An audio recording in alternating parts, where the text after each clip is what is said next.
Now, is this what you expected from a Chronixx album after an 8-year hiatus? Let's discuss. Hey everyone, welcome back. I am Michaela of Style and Vibes, also from the Style and Vibes podcast, and I am here doing a review of Chronixx's Exile album. Now, after 8 years, I don't know what everyone was expecting. I don't even know what I was expecting, but Exile to me is a slow burn in the best way. So yeah, like I said, it's been 8 years since we got an album from Chronixx, and the last one was Chronology, which was critically acclaimed. It was up for the Grammy nominations. A lot of people are still upset that he didn't win the Grammy for that. But I don't think that he was focused on the Grammy so much, not winning that. And he took a good amount of time off before he even came back, and some people probably even wondered if he was going to come back with any new music. But the people have been asking, and I like that he took his time to come back. And I think for artists, it's good to kind of take a break, live life, and then come back with some really great inspiration. I think we live in a time where we think we always have to be on all the time. But letting your catalog breathe and letting your fans miss you, I think, is a really good thing. And this album dropping is very indicative of that, because everyone on social media was talking about the drop. They were even talking about whether they liked it or not. And I am going to get into the details and why I think that this is a really slow burn album. But if you love it, you love it. You either love it, you're like, it's not in line with what I thought, I would hear from him. It definitely doesn't sound like, when he first came on the scene, the Dread and Terrible era. It doesn't sound like Chronology either. It's very different. And I think he's grown so much as a person and as well as his artistry. And I like the evolution of that. And I think that this album and its slow pace is perfect for what we need in an era where there are 2-minute songs, no bridges. This album is a complete meditation. Like when them say meds, this is a meds album. It's a meds album that you want to listen from start to end. And really, just a few times I even stopped on my first listen. But I've been playing it nonstop, right? I've been playing it since it came out, and I can't just play one song. Like, so overall, what I really like is its simplicity. Each song really has its own theme. So I wouldn't say it's a big people album, but I think it's an album that you will connect to if you've recently gone through bigger changes in your life, or there's a lot happening with everyone. And I think a deep listen to this album is what is really needed. The music is really where the magic is in this album, and his ability to go from the lyrics to be so in tune with the music. Lyrically, it's light. It really taps into a lot of the 70s reggae, in particular 70s and 80s. I think sounds really, particularly 70s, from a soul perspective. And I think that is what is kind of new on this album. There's so many soul inspired moments. And I really enjoyed that being interwoven so well. And I think the reason why that is because it worked with Inflow, who is the producer behind Salt. He also did stuff with Sims and Cleo Soul. So I think he's based in the UK. And a lot of his production and his work has had a lot of soulfulness in it. The thematic of God is love and love is God, the interchangeable idea of that is all throughout this entire album. And it's, like I said, lyrically very light, but I think it's so punchy in terms of how it flows with the music production. And like when I was reading some of the lyrics, it almost felt very hymnal, repetitive, in the same tone, in the same in the same register from a musical standpoint, but you repeat a lot of the same things. You'll say a verse, repeat the chorus, and then and in that way you can kind of see or understand some of his musical influence was actually gospel, in my opinion.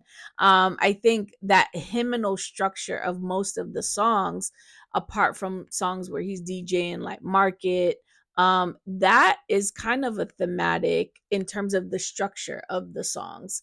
And that's one thing that I really did notice, like reading the actual lyrics to the songs. It was like, repeat this 4 times, repeat this 5 times, repeat this a few times. And the lines for the songs, they were all like maybe 4 or 5 words in terms of for each line that he says, and kind of stops and let it breathe. So it's very hymnal in structure. And I think that that is a good thing, because that's how you remember the lyrics. I think you can listen to this album maybe 4 or 5 times and you already know a whole lot of the lyrics, with the lyrics not necessarily being super hard hitting.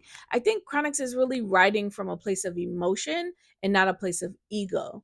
And I think that that is really clear on how he breaks down the lyrical structure of each song, and why it is so simple in execution.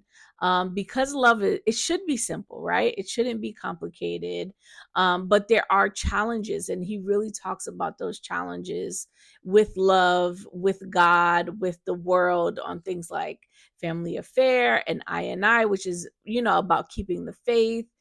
Scheming is about, having people around you who are just snakes, and you don't know who to trust, but God will kind of sort them out, that in that type of vibe. So it's like, you stay on your path and be empathetic, and work on you, and everything will kind of work itself out. And that really is that emotional connection that people, I think, will have to this album. So from a sound and production perspective, it is top notch. The way that it sounds like listening to an older vinyl record, where you would hear the band in the studio, and then there was this kind of airiness of the studio room. And I think that that is how he, I don't know that that's how he recorded it, but that is definitely how it sounded. Like he had the band, a band playing the instruments, recording it live, and that airiness really came through on every instrument. You get to hear the songs really breathe, and you can hear every single chord. Even the way the album starts off with Exile, where that drum bass kind of builds, it reminds me a lot of some of Bob Marley's earlier work, like how it came in with that bass line and then just got louder as the song progressed. Or even the background vocals, like you can really hear Chronixx singing on the background of the vocals. One of the most beautiful background vocals that we heard was from Kalisa on Genesis. That's the 10-minute song, and yeah, wait. Kalisa kind of licking with our lyric, and she doesn't. She continues to do this background round for about a good 5 minutes. In addition, they brought in choir. So on the song Resilient, which is also kind of like a love song that turns into a spiritual chant towards the end, and how it interchangeably uses love with your significant other, and then switches completely to love and God's love. And I think that that was just such a perfect, I thought the song was ending, and then it completely switches into this spiritual, almost like a church. When all of the band drops out and everyone in the church is like just clapping.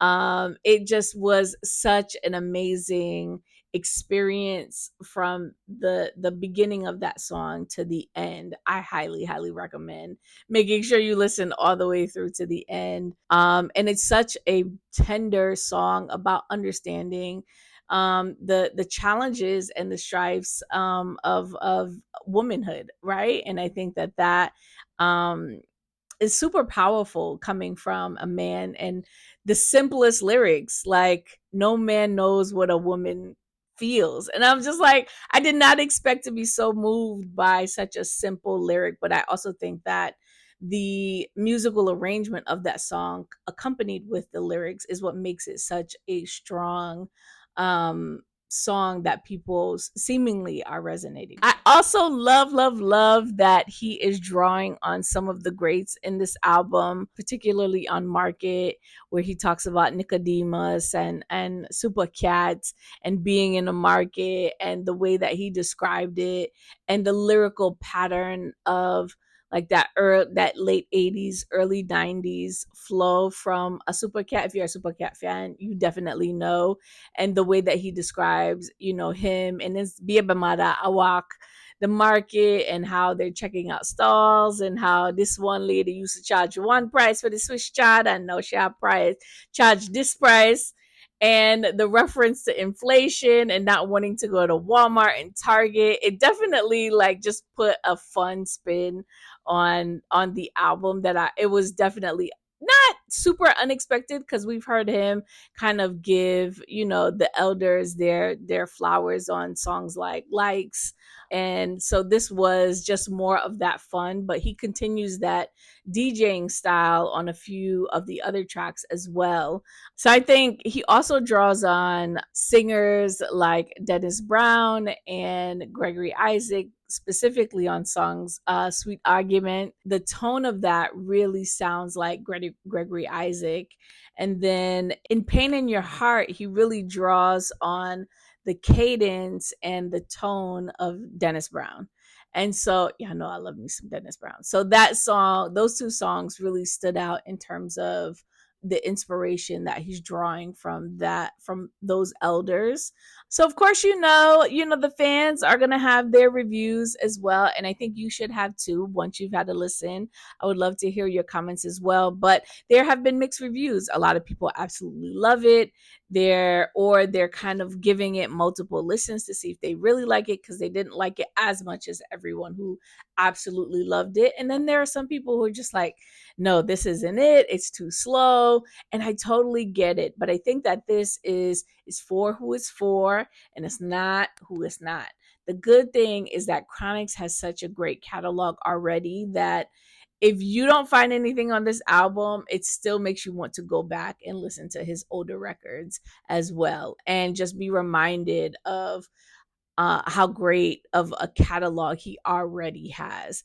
And with that, I think the growth of an artist is important. And so I talked about this a little bit earlier, but his growth from singles as well as albums, EPs, and projects that he's on, I think I like the way that he has progressed. And I think he's just, when you're in your 20s, you're ready to like light a fire upon everything, and you have this, knowledge and wisdom, but you haven't had as much life experience yet.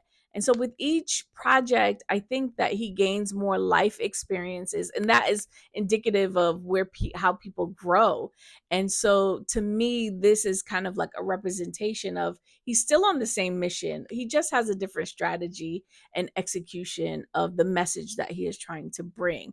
So I think that this album is really speaking to his growth and exploration of incorporating different sounds while paying homage to what has come before. It's still him, but it's him almost stripped down in his most simplest form.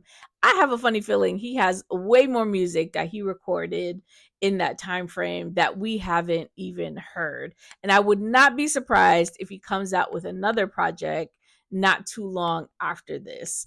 If you haven't listened, please go and listen. If you have listened, share what your thoughts are. I would really love to hear them. What are your favorite songs? Again, I don't have a favorite. I just feel like I listen to the entire album every time. Like every time I push play, I just listen to the entire thing. And I share your comments below. And until next time.